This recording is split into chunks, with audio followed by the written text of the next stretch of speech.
નમસ્કાર. ચાલો આજે એક એવી સફર પર નીકળીએ, સમયની સફર.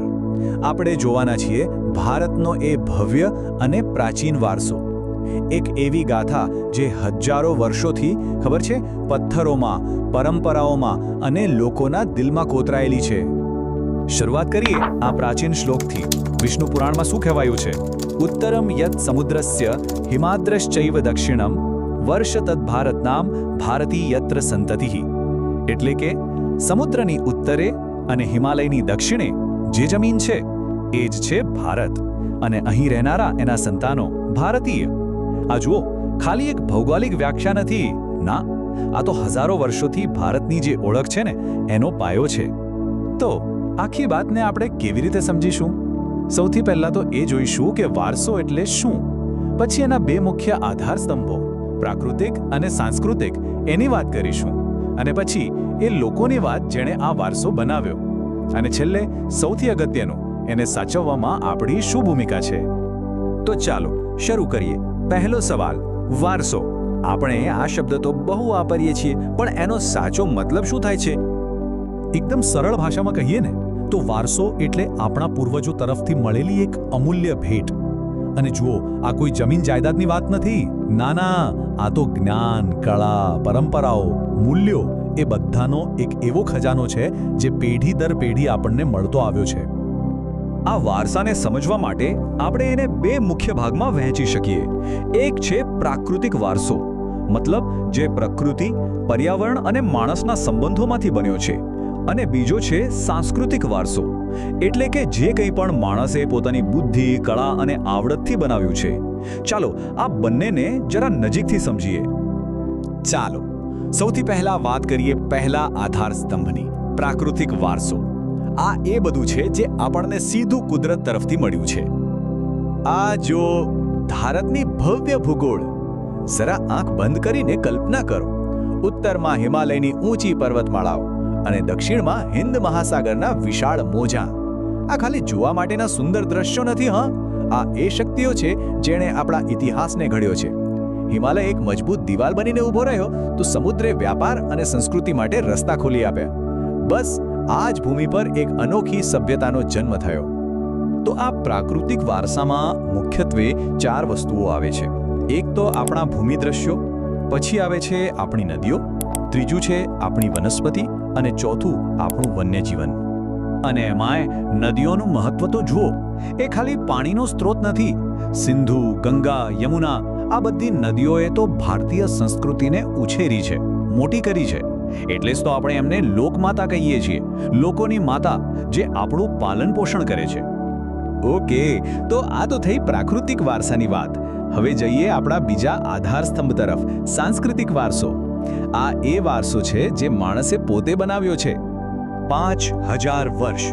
જરા વિચારો આ આંકડા વિશે. 5000 વર્ષ.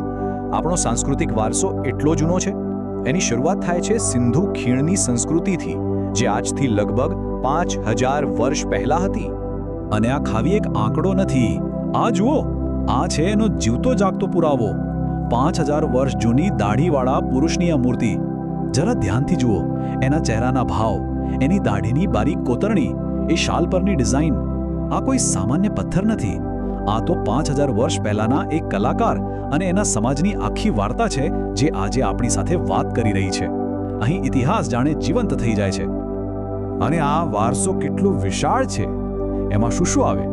ભવ્ય મહેલો, ઇમારતો, મંદિરો, મસ્જિદો, મોટા મોટા કિલ્લાઓ અને દરવાજા, સ્તૂપો, અને હા, આપણા સ્વાતંત્ર્ય સંગ્રામ સાથે જોડાયેલા ઐતિહાસિક સ્થળો પણ. આ બધું જ આપણો સાંસ્કૃતિક વારસો છે. પણ એક વાત ખાસ યાદ રાખવા જેવી છે. વારસો એટલે ખાલી મ્યુઝિયમમાં પડેલી જૂની વસ્તુઓ કે ઇમારતો નહીં. ના, આપણો વારસો તો જીવંત છે.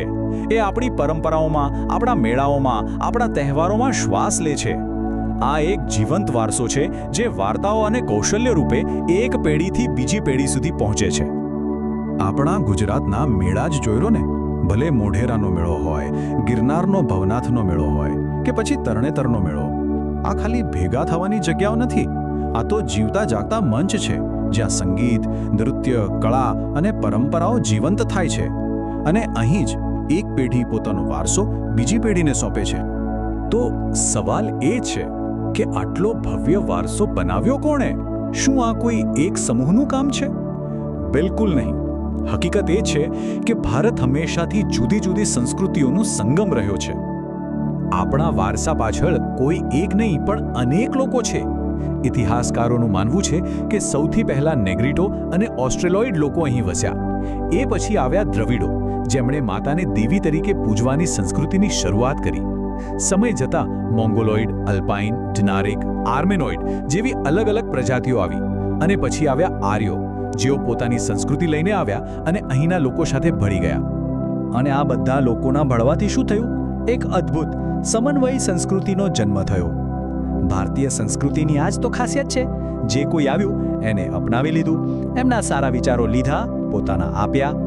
આ જ મિશ્રણ આજે આપણી ભાષાઓમાં દેખાય છે, આપણા ખાવા પીવામાં દેખાય છે, આપણી કળામાં દેખાય છે. આ વિવિધતા જ તો આપણી સાચી ઓળખ છે.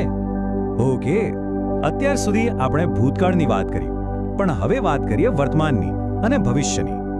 આટલો મહાન વારસો તો છે, પણ એને સાચવવાની જવાબદારી કોની?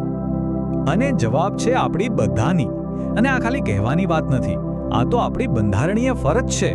આપણા બંધારણમાં સ્પષ્ટ લખેલું છે કે ભારતના દરેક નાગરિકની ફરજ છે કે તે આપણી આ સમન્વયી સંસ્કૃતિને સમજે, એના સમૃદ્ધ વારસાનું મૂલ્ય કરે અને સૌથી અગત્યનું એનું જતન કરે.